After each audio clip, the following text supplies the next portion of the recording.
staged UFO attack on Earth. We have been preconditioned by all the media for the past couple of decades to slowly but surely start accepting the existence of aliens and UFOs.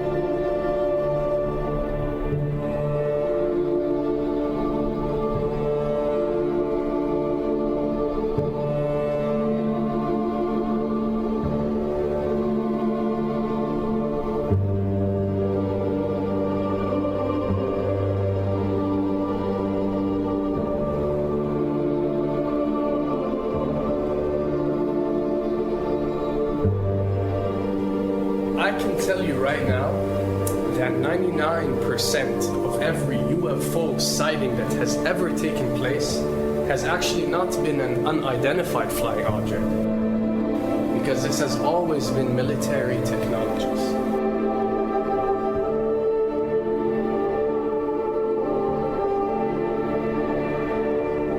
Another thing I'd like to point out is surveys and questionnaires. You know, we get surveys and questionnaires all the time, sent out by the state or by the government or by our rulers and our officials and so on and so forth. Do you really think that these ruling powers care about what you think? Do you really think that they're waiting to ask you and receive your answer before making a decision? What happens with these questionnaires is that they are released. For example, what country do you think the US should attack next? And if it yields back results like 70% of the US population believe Iran is the next country that should be attacked, this is actually a study conducted for the effectiveness of the media propaganda that they are using. So when they get such results, they look at it and they be like, all right, amazing. Our media propaganda is working. We are purposely trying to manipulate people to think that Iran should be the next one. And check out the survey results. We're doing a great job in propaganda. That's what it's all about. And if the results come back and they aren't up to par, so let's say 20% want war with Iran and 80% want actual peace, they say, okay, so now we have to go and rework our media propaganda and make it more effective so these percentages change. Why am I saying this? Because of the UFO phenomenon. Since the 60s, the amount of people who believe in extraterrestrials have skyrocketed, and are only increasing day by day in our modern world. This only confirms the success and the plans that are taking place to first manipulate you to believe in UFOs, and second, to conduct a UFO attack that is going to force the whole world to unite to fight off this enemy and accept the New World Order. A former Canadian government official is warning we may be on the verge of intergalactic war, saying, quote, the Bush administration has finally agreed to let the military build a forward base on the moon, which will put them in a better position to keep track of the comings and goings of visitors from space, and to shoot at them if they so decide. I was introduced to the late Dr. Wernher von Braun in the U.S., the father of rocketry.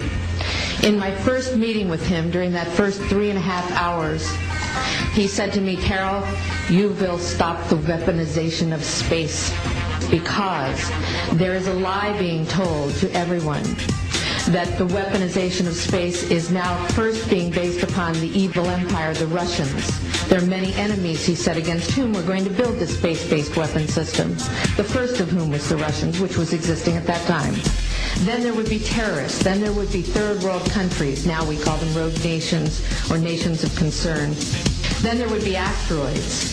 And then he would repeat to me over and over, and the last card, the last card, the last card would be the extraterrestrial threat. As a military strategist, as a person who worked on the MX missile, which I did later, he said, you will find that there is going to be a spin to find some enemy against whom we have to build space-based weapons, and now we should expect the spin.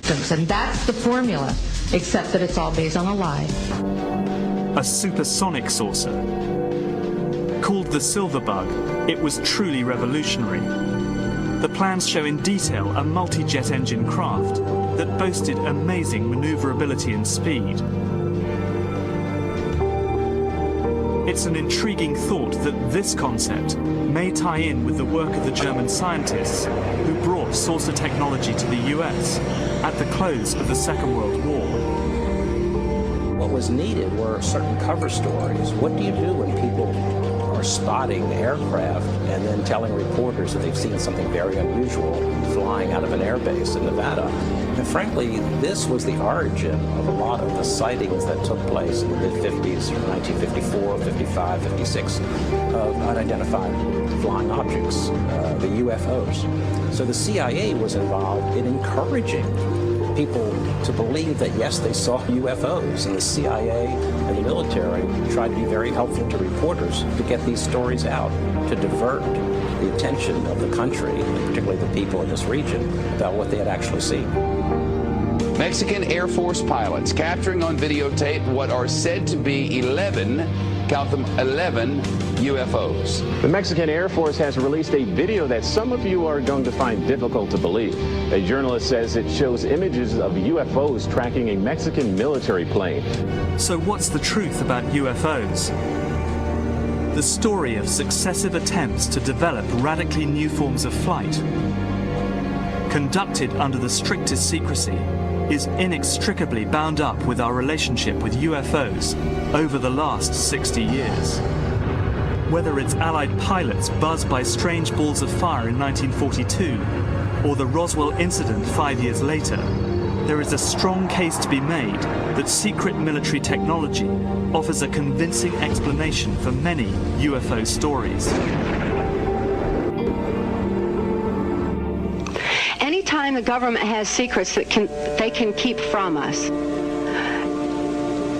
they can manipulate us by those secrets. In essence, they still remain 25 years at least ahead of us in technology, information, and knowledge and secrets, and they are using them against us.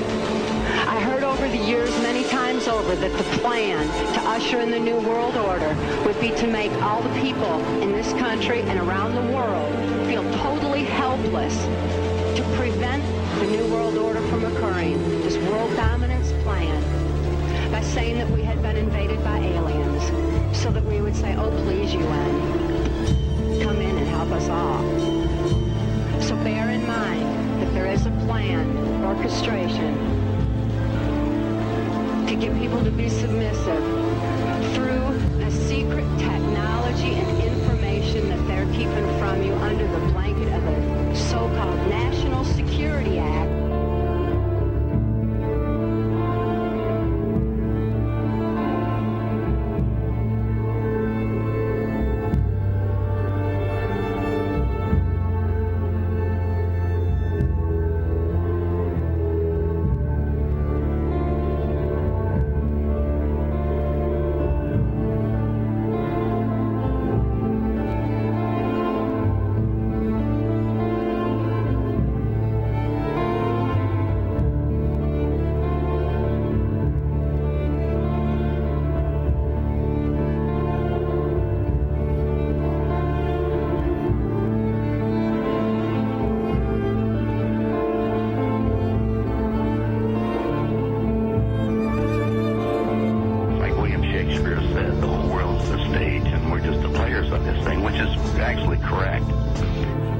Perhaps we need some outside universal threat to make us recognize this common bound. I occasionally think how quickly our differences worldwide would vanish if we were facing an alien threat from outside this world.